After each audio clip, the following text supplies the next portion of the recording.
Lord Richard Dannatt is a retired British Army general and former Chief of the General Staff of the British Army. Welcome to our program, Lord Dannatt. Thank you. It's a pleasure to join you this afternoon. US President-elect Donald Trump said that Russia had already lost the war against Ukraine because it has suffered 600,000 casualties. According to Donald Trump, Vladimir Putin should consider a possibility of reaching a ceasefire in Ukraine. Meanwhile, Ukrainian President Volodymyr Zelensky said that Donald Trump and Vladimir Putin is afraid only of Donald Trump. That's why Trump can force Vladimir Putin to reach a ceasefire. Is he right, and is Donald Trump able to get Vladimir Putin to a negotiating table in Ukraine? Well, you ask a very good question. Donald Trump, in his public statements during his presidential election campaign, said that he wanted to be a president of the United States to stop wars, and he hoped he could end the war in Ukraine in a day. Well, I think, if we're honest, he's not going to be able to end the war in Ukraine in a day, but he is determined to do what he can to end the war in Ukraine. But now the important thing is that the war is ended in Ukraine's favor. You're right to say that the Russians have lost a tremendous number of casualties, killed and wounded during the war. They seem to have no regard for human life at all, and that is a tragedy for Russian families, for Russian soldiers. But it means that the war really should come to an end, but it should come to an end in Ukraine's favor. And that means there is a lot of emphasis on countries in the West, United States, United Kingdom, Britain, France, other allies, many countries who are supporting Ukraine. We need to do all that we can to put Ukraine and Ukraine's military in a position of dominance on the battlefield. So if your president decides the time has come to negotiate, he can negotiate in a position of strength and not in weakness. From your perspective, can Ukraine negotiate with Russia right now from a position of strength? And another question, what is your assessment of Trump's plans to create a demilitarized zone in Ukraine and freeze the front line in the war in Ukraine? Well, I think we have to accept that after 2.5 years of fighting, the Ukrainian military is not going to be able to defeat the Russian army on the battlefield, and is not going to be able to push the Russian army out of the eastern provinces of Ukraine. I think we have to accept that that is not going to happen. So there is going to have to be a negotiated settlement. And it is important that Ukraine is in a position of strength. Now, Ukraine has been very clever and very sensible in an operational way to push into part of Russia, into Kursk Oblast. So that's a strong bargaining position that Ukraine is holding. But the issue is then going to be, what is the ceasefire and what are the peace agreements going to look like? I'm sure that the Ukrainian government will not want to surrender sovereignty over any of the territory of Ukraine. In other words, all of Ukraine that officially belongs to Ukraine will remain part of Ukraine, even if for a time some of it is still occupied by Russian troops. Now, you talk about, should there be a buffer zone? Well, it is important that if the fighting is going to stop and not to restart, that there are mechanisms in place whereby Russia can't start the war again and reignite the violence. So it may well be that one of the terms of negotiation is some form of buffer zone. And then the question is, who is going to police that buffer zone? Will the Russians accept NATO troops from countries like the United Kingdom, the United States, France and Germany? Or will they insist that they are from non-aligned countries like South American countries or India or Pakistan, for example? Now, I don't know the answer to those questions, but all these are issues that are going to have to be sorted out over time around a negotiating table. But as I say, the really important thing is that until then, we continue to support Ukraine to the maximum degree possible to put the Ukrainian military in the strongest possible position so that the Ukrainian government is in the strongest possible position when it comes to negotiations. I would like also to cover with you technical point of this buffer zone.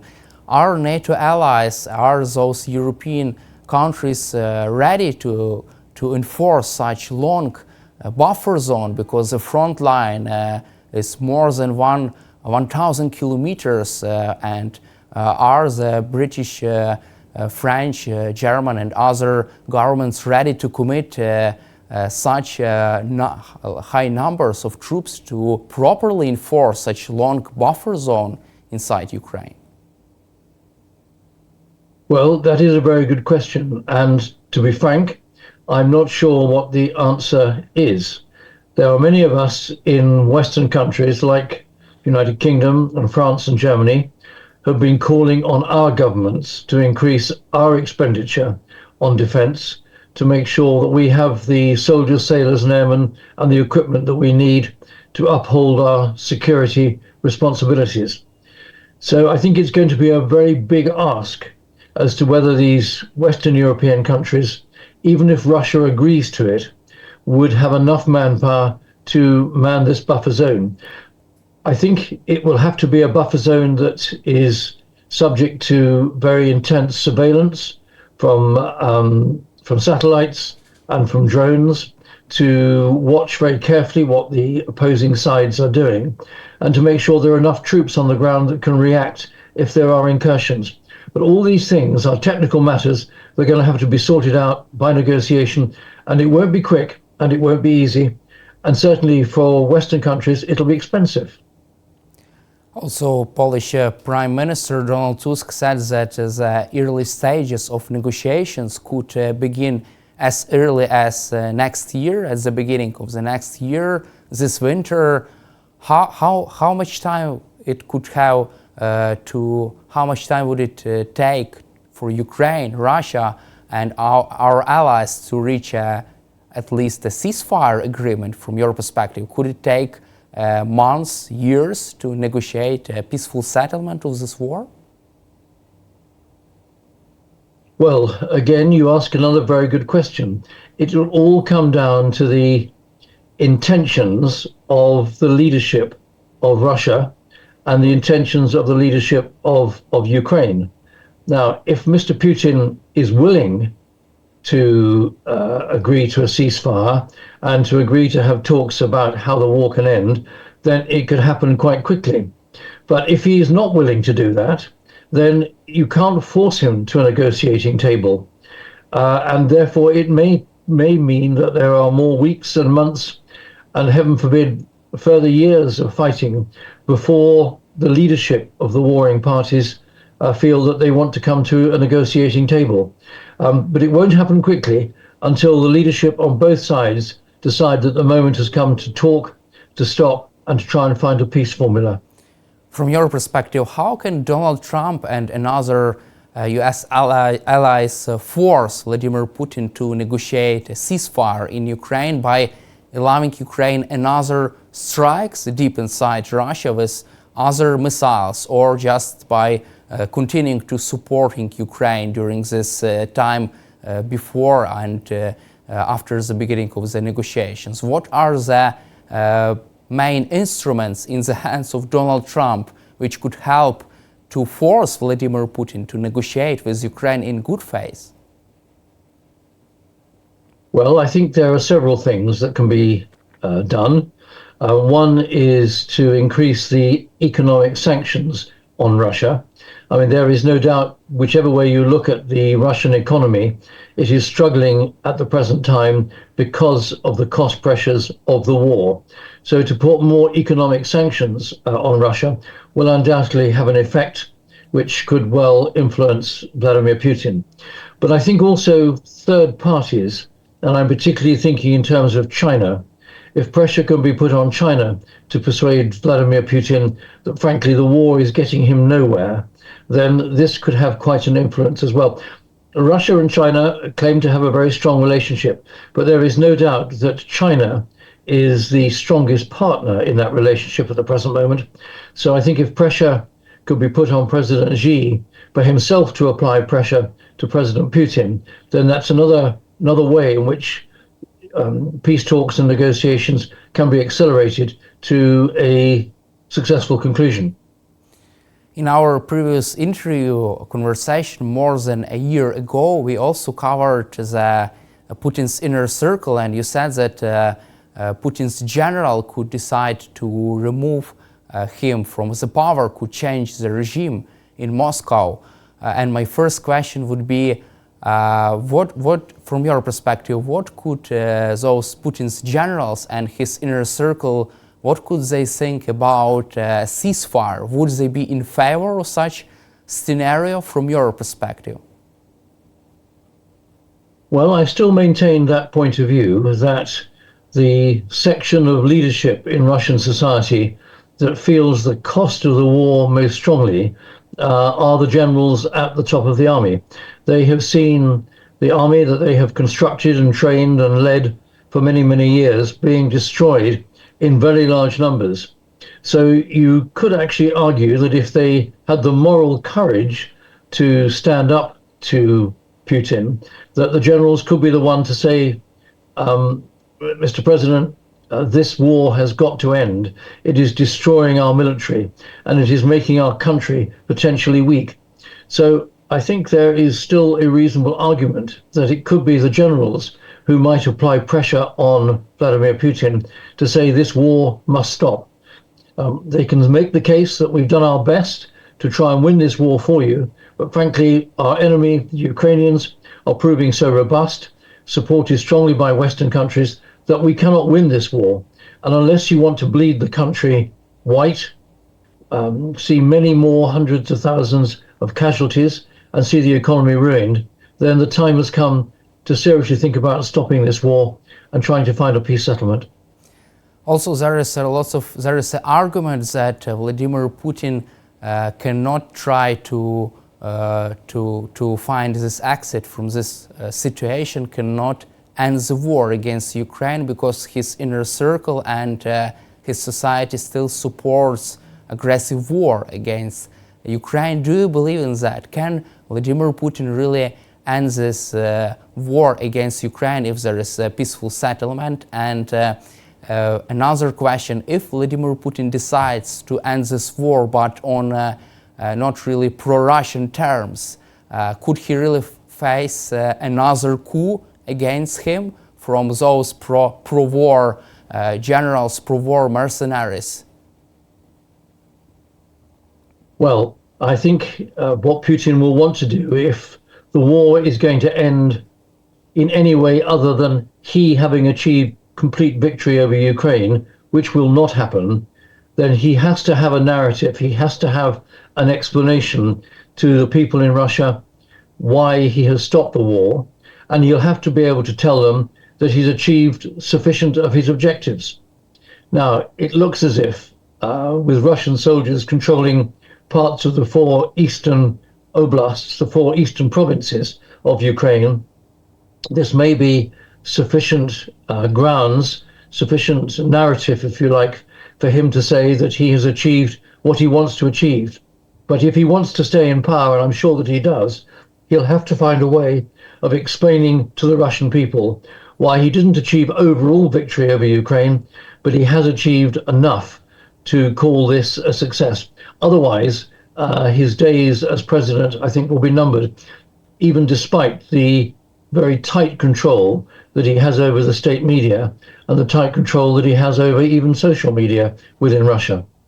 Is there a chance that Vladimir Putin fails to explain this end of the war against Ukraine? Can he really fail to do so? And if he fails to properly explain, convince, persuade his population that it was the right thing to do, what could happen next? Do you expect his generals' inner circle to decide to remove him from power after the ceasefire or any kind of peaceful settlement of the war? Well, that, of course, obviously is Putin's concern, that if he is felt by the inner circle and by the leadership and by influential sections of the Russian population that he has failed, then he runs the grave risk of being deposed, which of course then begs the related question as who is going to replace him. The way of a dictator is to make sure that there are not other obvious candidates who are standing in the wings. So I think it's a very open question as to if Putin falls, if Putin is deposed, who is going to replace him? And is this going to be a more moderate person or another hardliner? It's a very open question, and I think very difficult to speculate about. Also, I'd like to cover with you recent call between the General Charles Brown and American general and the Russian General Gerasimov. In the recent phone call, Gerasimov said that the launch of Russia's intercontinental ballistic missile was not a kind of response to American decision to allow Ukraine to strike inside Russia. So he just has contradicted Vladimir Putin's narrative about the response to American decision to strike inside, to allow Ukraine to strike inside Russia. From your perspective, why does General Gerasimov contradict even Putin's narrative, Putin's words about the Oreshnik missile response to American decision to allow Ukraine to strike inside Russia? Well, I think Gerasimov is a military man, and he understands that in a military operation, you need to do all that you possibly can to gain a position of superiority. And he will recognize that from the Ukrainian point of view, and the supporters of Ukraine, like the United States, United Kingdom, and other countries that have been supplying potentially highly effective long-range weapons, that of course Ukraine wants to use those weapons on battlefield targets, even striking deep into Russia, and that is quite a legitimate aspect of war. I think the medium-range intercontinental ballistic missile that Russia fired into the Dnipro area was a statement. It was saying that we can increase the stakes here, but this is keeping the issue still well below the nuclear threshold, and that is obviously the right thing to do. But I think Gerasimov can probably see the military logic of what the Ukrainians, with the support of their Western allies, are doing, and that he understands that. Also, Ukrainian President Volodymyr Zelensky said that the collapse of Bashar Assad regime in Syria was due to the absence of Russian troops there who are all engaged in fighting against Ukraine. Do you agree with that? Yes, I do. I think the Syrian rebels, the Syrian resistance, have watched watched very carefully what has been going on in Russia and Ukraine, has watched very carefully what's been going on between Israel and Hezbollah in Lebanon, and Israel and Hamas in Gaza, and have come to the conclusion that both Russia and Iran are weak or weakened, and have chosen this moment to strike. And they've struck most effectively and managed to overthrow the Assad regime in a matter of two or three weeks. So they have looked, they've thought, they've planned very carefully, and they have been successful. And there is no doubt that when push comes to shove, Putin decided that he could not afford to divert aircraft and military manpower to further support the Assad regime, and rather cynically abandoned his ally in the region, Assad. So Vladimir Putin was like a rat in the corner because he could not deploy additional resources to Syria, because all resources are already committed to the war against Ukraine. But if he have decided to do so, what would it be needed for Russia to save this Assad's regime? Several thousand troops, or even several 100,000 troops to save Assad's regime? And what is your take on that, about this price to save the Assad's regime? Well, we're talking hypothetically now, because it will not happen. The Assad regime has gone. There is no way that even if Vladimir Putin had a spare 250,000 soldiers, that he could restore that regime now. The Assad regime is history, it is past, it is gone. I think the interesting thing, and it's an open question, is what is going to be the future government, the future governance of Syria?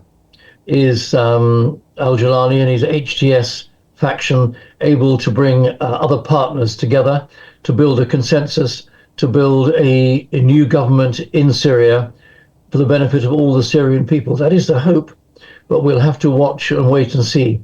But in their weakened state, there is very little, if anything, that the Russians can do to influence that, and much the same goes for the Iranians as well. Their major tool of influence, Hezbollah, has been politically decapitated and its military capability seriously eroded. So the Syrian rebels chose their moment, they chose it well, they've unseated the Assad regime, and there's nothing that Moscow or Tehran can do about that. Also, Ukrainian military intelligence reported about the redeployment of military ships and military personnel, Russian military personnel, out of the Syria.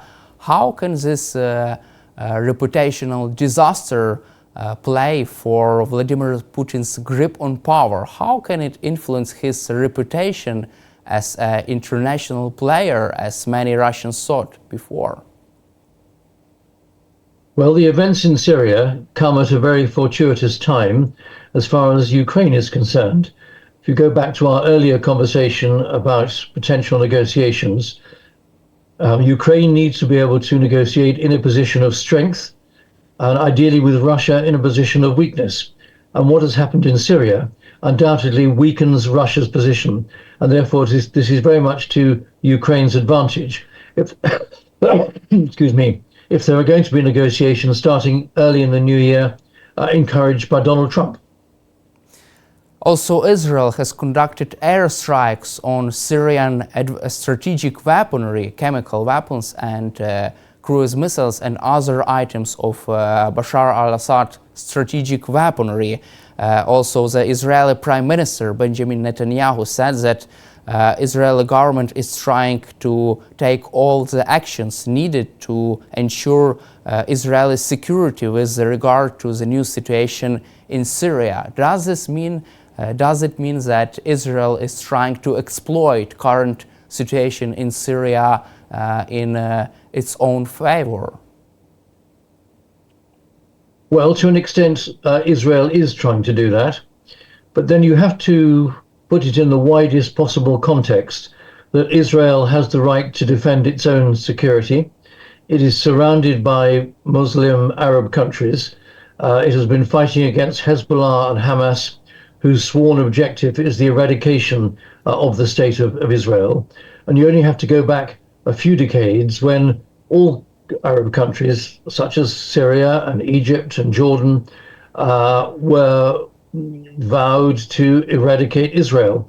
So if Israel is taking the opportunity to increase its own security by making strikes against what it believes are Syrian chemical weapon depots and possible other weapons that the Syrians have got, I think they're doing it more to protect their own security rather than trying to influence the future government and future governance of Syria. So I think if you see it in that context, while I don't agree with it, I can understand why Israel might be doing these things at this precise moment. Also, Israeli Prime Minister has announced its military has temporarily seized control of a demilitarized zone in the Golan Heights, saying the 1974 agreement with Syria had collapsed with the rebel takeover of the country. What is your reaction to this incursion into the Golan Heights by the Israeli armed forces? Well, I'm afraid it's an extension of what we were just talking about. In the new circumstances, a country like Israel, which is determined to preserve its own security, will take advantage of the new circumstances and try and push to increase its own security. It's opportunistic. I think it's unfortunate, But in the light of Israel remaining very fearful of the attitude of its neighbors, then you can understand why they've done what they've done. Because after all, we don't know at this precise moment in time what the future government of Syria is going to be like. We would hope that it might be a more moderate government.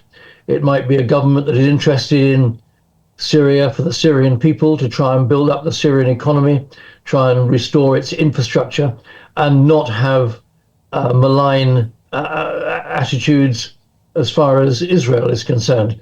But of course, from Tel Aviv's point of view, they can't guarantee that at the present moment. So you can understand why they might be pushing to improve their own security situation, albeit it is taking advantage of an unfortunate set of circumstances which have occurred in Syria for other reasons. From your perspective, is there a chance for democratic elections in Syria after this recent developments, and what kind of role the United States, the United Kingdom and other allies can play in ensuring Syrian future, democratic future of Syria?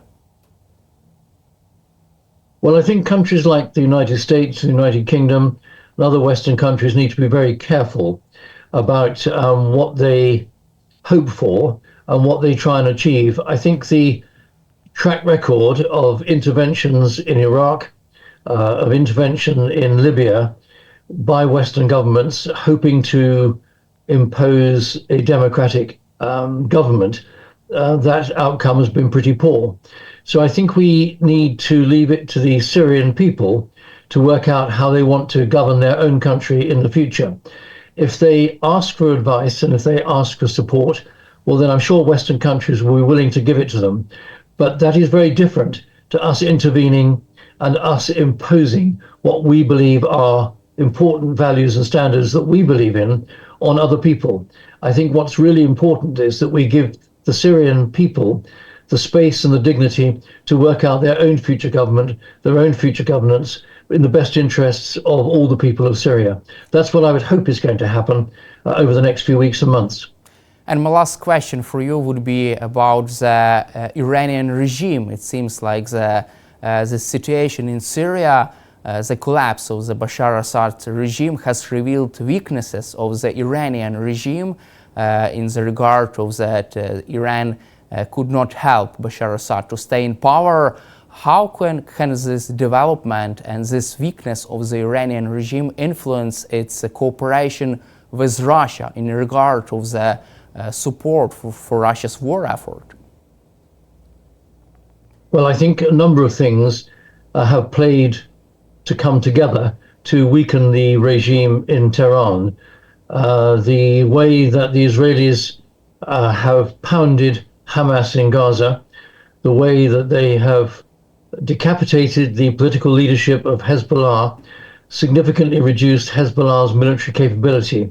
These things are very damaging as far as Tehran is concerned.